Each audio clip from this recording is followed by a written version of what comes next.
Good evening. This is J. Timothy Quirk, and this is the evening edition of News from the North End. Today, December 23rd, we experienced a phenomenon known as rain. What is rain, do you ask?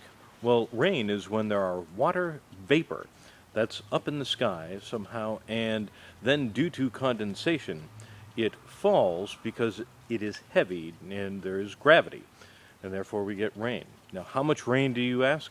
Well, I have this cup that I have left out for the entire day to see how much rain we have. And